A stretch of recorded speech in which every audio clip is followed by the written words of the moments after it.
We're going through our staff here at the church, and I want you to see some of the struggles that they're facing, even current day, right now, things they're going through right now. So last week, Pastor Lisa did a great job of talking about some of the struggles that she's facing. This week, we've got a brand new staff member we're going to bring up. Let me give you the rules behind this. Each staff member gets 15 minutes. If they get to the 15-minute mark, they're going to get a bell that goes off, ding, ding, ding, ding, ding, ding, saying, you're done, all right? So they only get 15 minutes. At the end of that 15-minute process, they're going to remain here. Their spouse is going to come up, and then we're going to have a questioner come up, and they're going to question them about some of the struggles that they're facing, and you get to take part in that. I want to introduce you to one of the pastors who's on staff here. Would you make welcome this morning Pastor Aaron Kindley as he comes to share his story. You ready, bud? Sure. All right, let's give him 15 minutes. All right. That's a little daunting task when you get 15 minutes to share.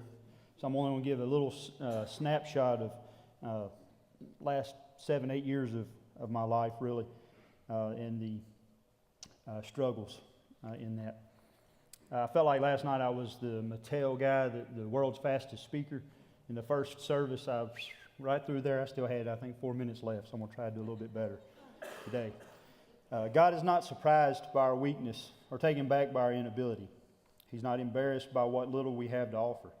He's absolutely proud of it because he knows it's a measure of something much deeper. When we realize that, Jesus says, hey, there's something truly great going on here, and I don't want you to miss. And it's far more than you could ever possibly imagine. Psalms 139:16 says this, you saw me before I was born. Every day of my life was recorded in your book. Every moment was laid out before a single day has passed. I was born into a Christian home. My parents were Christian. I had an older sister. Both sets of my grandparents were Christians, churchgoers. So I knew about church. I was actually 2 weeks old when the first time I went in to church. I did all the things that a young boy would do, play in the dirt, ride bikes, do stunts with bikes, hang out of trees, all those kind of things. I was a decent student. I made A's and B's, did fine in school, graduated high school, went to college, graduated college. Those types of things, nothing extraordinary, nothing crazy. Then I moved. Of course, I had jobs throughout that whole time. But then I moved to Virginia for my first vocational ministry position. I served as a youth pastor in a Baptist church in Virginia. And that time frame was when I met my wife, Jessie. I was 29 years old, and that was in May 2009 that I met Jessie for the first time. And at that point, all I ever concerned myself with was with a wife. I wanted a wife. I never really thought anything about kids, nothing to do with that. I just wanted a wife. And so we ended up dating and got a little bit more serious. And in that time that we got serious with our relationship, there was a moment in a date that we had that we shared a little bit of dreams and future, things that we felt like God had placed on our hearts. And one of the things that Jessie had mentioned was that she wanted to have twins, but then she also wanted to adopt. And so if you remember, I just said that children really weren't on my radar that much. And so for me, after that night, I prayed to the Lord, Lord, if this is the woman for me, let her dream become my dream. There's a danger in knowing things before it's necessary. It can be too much too soon. Also, it can be more than we can handle. God called Abraham to leave what was comfortable to journey towards a new land he was unfamiliar with. In Genesis 12:1-4, God says to Abraham, go from your country, your people, your father's household, to the land I will show you. So Abram went as the Lord had told him. He left the certainty of his home for the uncertainty of what God had yet not shown him. Not because it was the easiest thing to do, but because God called him to do it and promised it would be worth it in the end. Hebrews 11:8 later summarizes it this way. By faith, Abraham, when called to go to the place he would later receive as his inheritance, obeyed and went. Even though he did not know where he was going, Abraham had no idea how significant the hard things and plentiful the good things would be along the journey. All he knew is that God wanted him to go, and so he did. God will intentionally and lovingly deprive us from certain pieces of information at certain times, not to prevent us from knowing things, but to protect us from the burden of knowing them too soon. Jesse and I got married August 7th, 2010, at which time we had already agreed upon what I call selfish time. We had had a commitment to 2 years selfish time. That was just going to be for me and Jesse, give us opportunities to do things that we didn't get to do much. We both like to kayak, gave us opportunities to do that more often, travel if we were able to do that, those type of things. And so our plan was, and what we thought was God's plan, was to have children after those 2 years. Turns out that wasn't God's plan. Then we find ourselves, I felt a call to leave the church that I was serving in Virginia after 2 years. At that point, of course, we still had no kids. And then I take on a position in Lifeway Christian Store in Virginia. There too, again, serving 2 years. That was year 3 and 4 of our marriage. And again, no kids. And then we find ourselves moving to Texas to serve here at Life Fellowship. At that point, we still had no kids. Matter of fact, the weekend before we arrived, Pastor David had shared in his message that he was looking forward to having grandbabies. After 4 years of trying to have children, I was told I only had a 7% chance of having my own child. Jesse was healthy and capable, but I wasn't. Talk about devastating. I felt like a failure. I felt like I had let Jesse down. I felt like I had let my parents down, especially my dad. See, I struggle with the fact that if I can't succeed at something, I'm just not going to do it. I'm afraid of failure. I'm afraid of trying and failing. I was torn up inside. See, I wanted selfishly to have a boy so that I could pass my family name down. See, all of this is a lie from Satan, and I believed it. I bit into it, and I lived it, and it became a huge struggle. Ephesians 6:10 through 12 says this, "Finally, be strong in the Lord and in the strength of his might. Put on the full armor of God so that you will be able to stand firm against the schemes of the devil. For our struggle is not against flesh and blood, but against the rulers, against the powers, against the world forces of this darkness, against the spiritual forces of wickedness in the heavenly places." See, the word struggle here in Greek means wrestling. That is, it's a contest between two in which each endeavors to throw the other, in which is decided when the victor is able to hold his opponent down with his hand upon his neck. Think about that next time you hear the word struggle in Scripture. In the grand scheme, there's a spiritual battle raging around us. Satan is the ultimate enemy, and Jesus is the true hero, not us. What an incredible truth. So Jesse breathed life into me, and we started to discuss foster care and started the process to foster to adopt. All the while, we still feel like God is going to bless us with a biological child. I've always wanted to be a husband that led his wife well. I grew up in a church tradition that taught men were designed to lead their wives and are responsible to use their position of leadership, not to be served, but to serve, to sacrifice themselves for the good of their brides. This is the model of Jesus and the means by which I've always strived to love and lead my wife. But leading can be hard. I found the most difficult part of leading my wife was not making big decisions or being on a spiritual front line in defense of marriage and family. Instead, I found that being the spiritual leader in my marriage was always most difficult for me when I sensed that my wife was more spiritually capable of leading than I was. Who am I, a broken and flawed man, to pretend like I can lead her? On some level, I'm convinced that this is what the Scriptures mean when it describes a wife as a helper for her husband. Most of the time, as a man, a husband, and a leader, I need help. God may not speak audibly much, but I'm convinced he does speak vicariously, no more clearly than through our wives.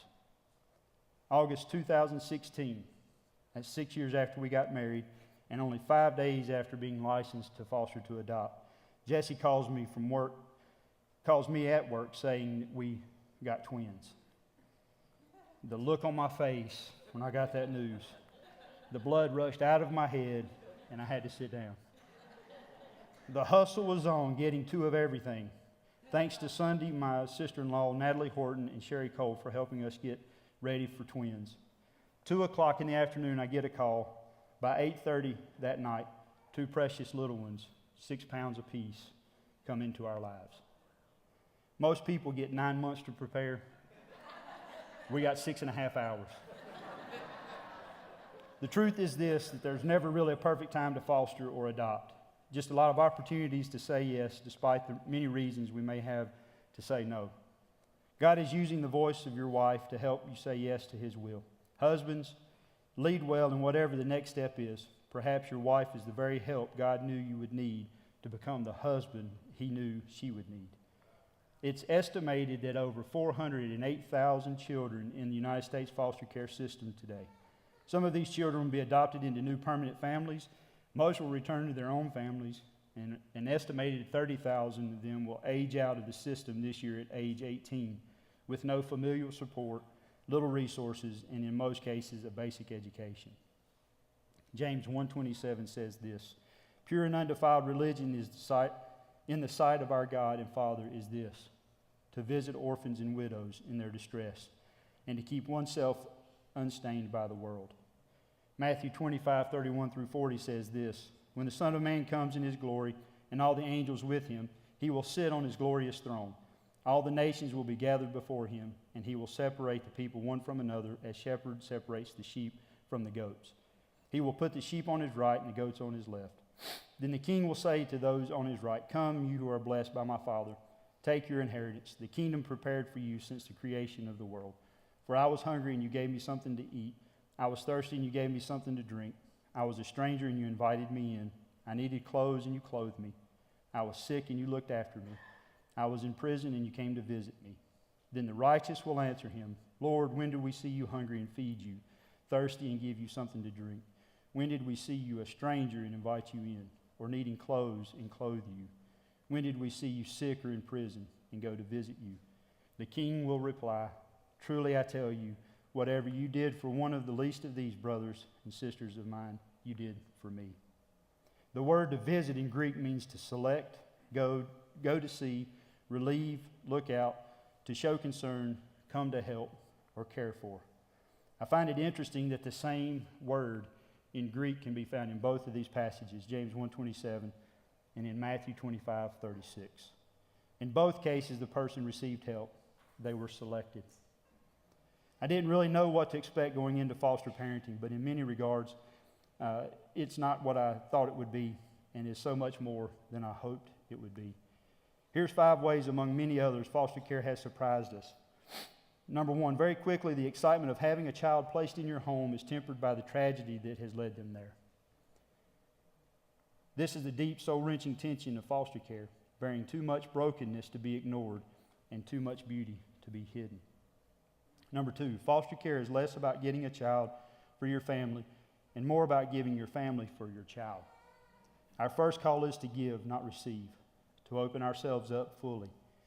Number 3, we are not merely participating in broken human stories, but a fractured spiritual one as well.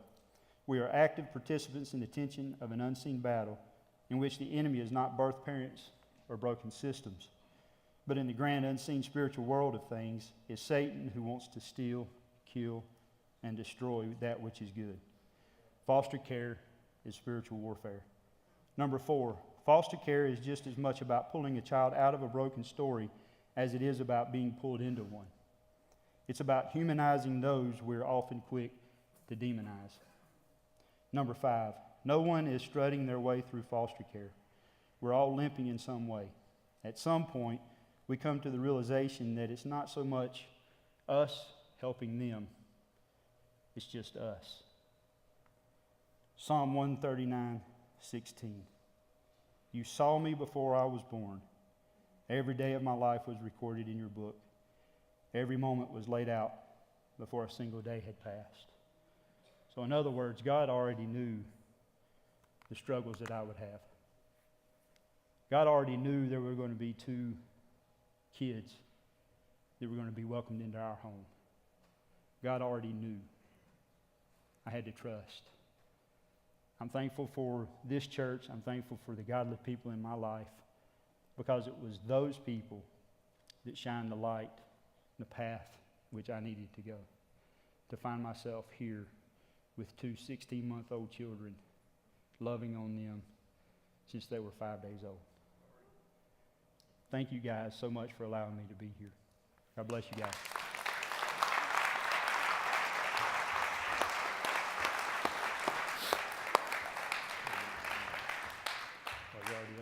Good job, Pastor Aaron. We invite Jesse to come up. If you don't know Jesse, this is Pastor Aaron's better half. Yes, much better half. Y'all, it's like every service y'all get further and further away from me. Y'all scared or something? All right, so just a quick reminder, if you would like to text a question in, you can do so by doing so at 903-802-0714, and we'll take a look at those, and we'll try and get through as many of them as we can during this service. All right, so let me just kind of start with this real quick. Pastor Aaron, obviously, there's got to be fear in some of these things that you've talked about. So when was the first time that you recognized, the first time that you found out that you were scared of werewolves? The moment that this man shows up in an outfit with full hairy werewolf kind of, and come running down the hall or the door or something. I did not realize that Freedom Life is when? The 26th. I'll deal with that this month. I've got a full werewolf costume from head to, literally even the feet, everything.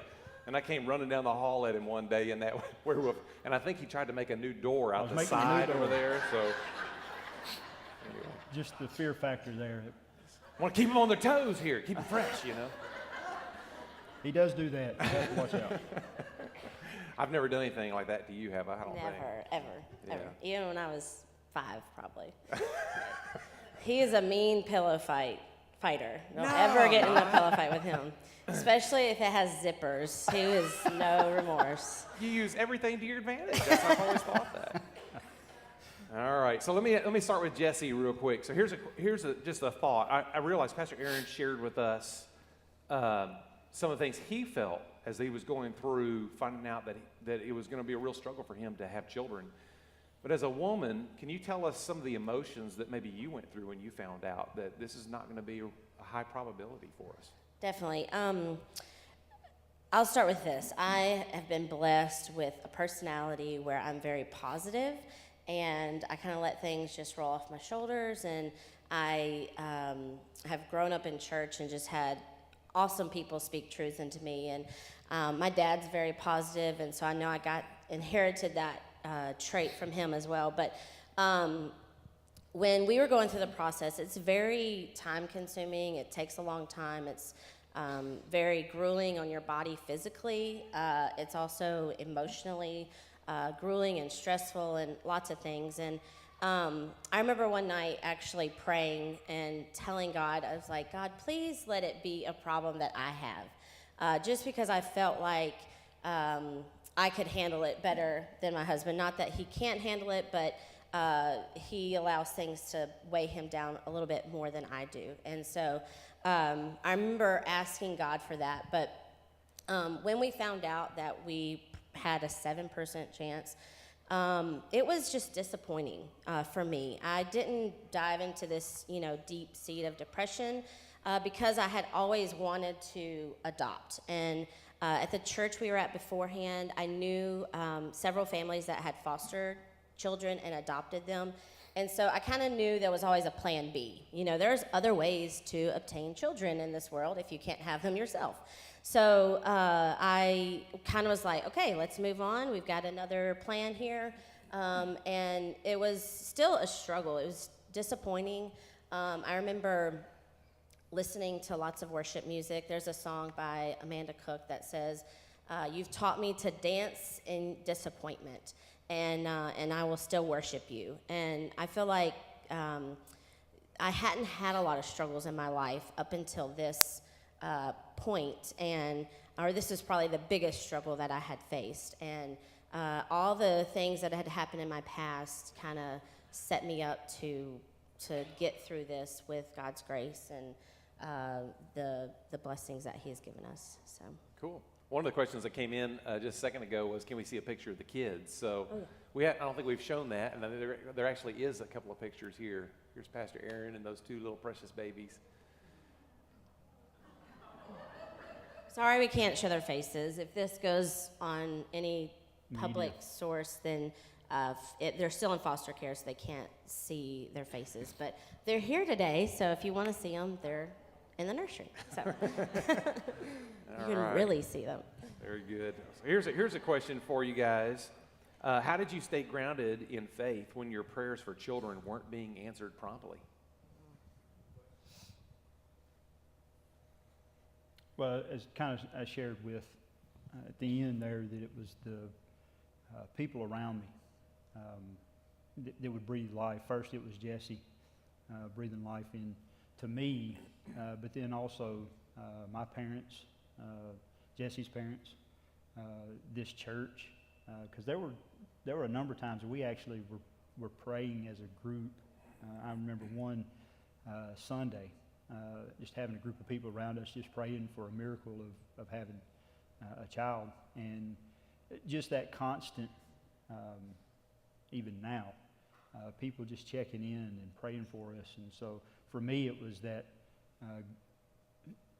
body of believers coming together saying, God's going to answer.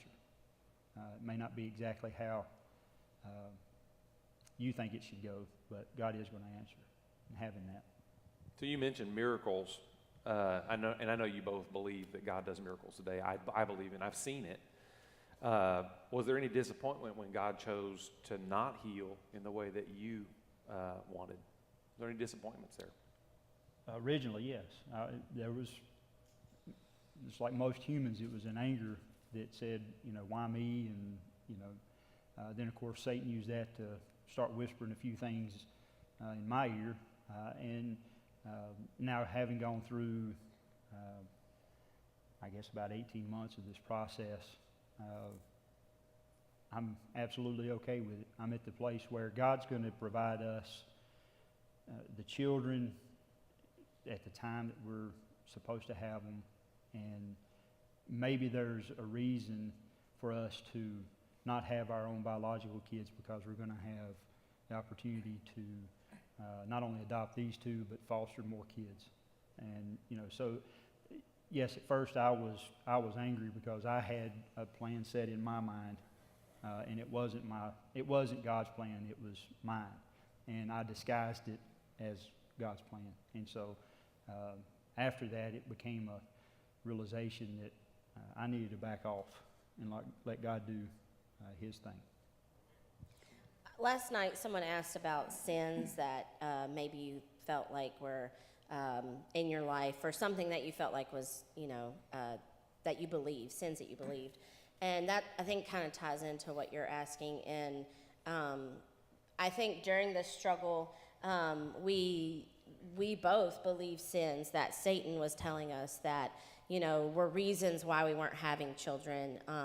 And both of us believed those things, and I struggled with things and differently than he did, and I remember thinking, well, it's just not meant to be. Like, it's not meant to be that we have our own biological children, and it is definitely something you have to come to grips with. I think everyone obviously would deal with it differently, and I'm just thankful that I kind of saw things differently than maybe others would. Because I can obviously cope with or understand someone who's been told they can't have their own children, but it is devastating, and but you definitely have to just trust God and wait on his timing. So. Pastor Aaron, when you prayed that God would make Jesse's dream your dream for kids, do you remember a moment when God answered that prayer and you came into alignment with that? And what did that look like? I can't specifically say, date and time, but I do feel like it was, within a week or two, because you remember, this was a pretty serious relationship. I was already thinking in terms of engagement and getting married. So, and I felt like the Lord said, this woman was for you. And so at that point, it was a confirmation that, okay, God, whatever is put in my path, you're going to prepare me and provide for me. And so I felt like probably within a week or two, that was going to happen. Now, he didn't reveal to us, that it was going to be in 2016 that we were going to, adopt. He didn't give me any of those kind of specifics, but he did say that because this was the woman for me, that he would prepare me for whatever came my way with the children. Yeah. So, how has dealing with your children's biological family had an impact on your faith? It's been a test. We don't have a ton of contact, but we did have an opportunity to be in contact and actually got to speak. But this whole time, especially early on, it was a struggle for me to pray for her. Really, it's just the mom that's involved in this. And God had a come to Jesus meeting with me and said, that's my child. She deserves everything that you deserve. And at that point, I even shared with a few people in this church that please pray for her. Not that we don't want prayer, and not that we don't want these kids to become ours, but pray for her, because there's something going on in her life, whether it's the lack of salvation, whether it's the lack of acting that salvation out. We don't know a lot of information, but it was a struggle. I'm better at it now than I was, especially after that meeting that I had. But that's something that I would say, if you're ever intending, if you feel the Lord calling you to adopt or to foster, to please keep that at the forefront, because they're human too, and they're God's children as well. For me, it was a really big deal that has affected me more than I thought it would. I really didn't think about the family before we got into this fostering, but when it did happen, at first you're kind of like, oh my goodness, this woman just doesn't deserve these children. She is, this is an awful situation, and we need to protect these babies, and you're all about that. But as you just get to know the person, you really don't get to know them personally, you just kind of get to know them from your caseworker, different things, situations that happen. And my heart just really grew for her beyond what I thought would happen. And I love that woman more than I ever thought I could. And I pray for her, and I really desire that one day that we can have a relationship with her that will change her life. And we truly believe, we know that her life would be changed if Jesus was in her life. And I pray that, whatever that looks like, obviously right now it wouldn't be healthy for us or the children to have a lot of contact with her, but when they're older and we can create some type of healthy relationship, I think when you adopt or foster, it really comes down to all adoptions. You truly want it to be open, because my children's identity is not only from us, but that mother has they will receive some identity from that woman. And I never want them to think of her as something that, of anything negative. I would always want them to love her and to only think good of her.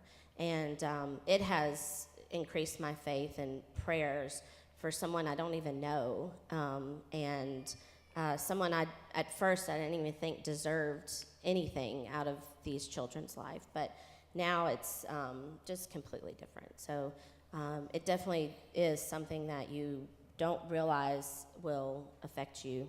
And it's truly what Christianity is, just loving people. And we get to love these children, and it's easy and it's fun because they're babies, and we wanted babies, but we didn't think about loving the mother, and that was a surprise. But So where are you guys at in the adoption process? How close are you to being at the end of that? It's a great question. I'd love to know the answer to that. Really, we talked with our caseworker a few weeks ago, actually, and I said, okay, she with me straight. I know that you don't have a definitive date, that kind of stuff, but under your professional opinion, how long do we have? And they said, typically where you're at in the process, you probably have another 3 months. And so part of me was like, oh my God, 3 more months. And then the other side is, well, we've gone 16 months, we can go 3. But we really don't know. But it's probably pretty close to the 3-month range. Awesome. Fantastic. So let's just say, if we realize that everybody who's here, all of us have struggles at different points. Obviously, you guys are in a different struggle place than some people. But if there was someone here this morning who's really struggling in a situation, and you could give them some type of word to encourage them and to give them hope, what would that word be? My word is to wait. And what I mean by wait is to just wait on God to reveal to you what you're supposed to do. We waited what seemed like in the time, an eternity, to figure this out, for anything to happen. I mean, even to become a foster parent, took us almost 6 months or more. And it's just a long, everything is it's waiting on God. When we choose to trust in God and wait on His timing, everything happens like it's supposed to. If we wouldn't have moved to Texas, we wouldn't have Wyatt and Caroline. If we would have had children of our own, we wouldn't have fostered to adopt when we did. When we did, we got a call for them. We were licensed on the day they were born. We got a call for them 5 days later, and that wouldn't have happened if we would have taken things into our own hands. And I wanted twins. I wanted a boy and a girl twin. That would not have happened if we did things our own way. And God is just amazing. He works miracles. He is a miracle-working God. And that doesn't happen when we do things that we want to do on our own. It happens when we wait on God and trust in Him. And last night someone asked me about, what if the answer is no, you're never going to have children. You can't do the foster care or whatever. Maybe you're too old.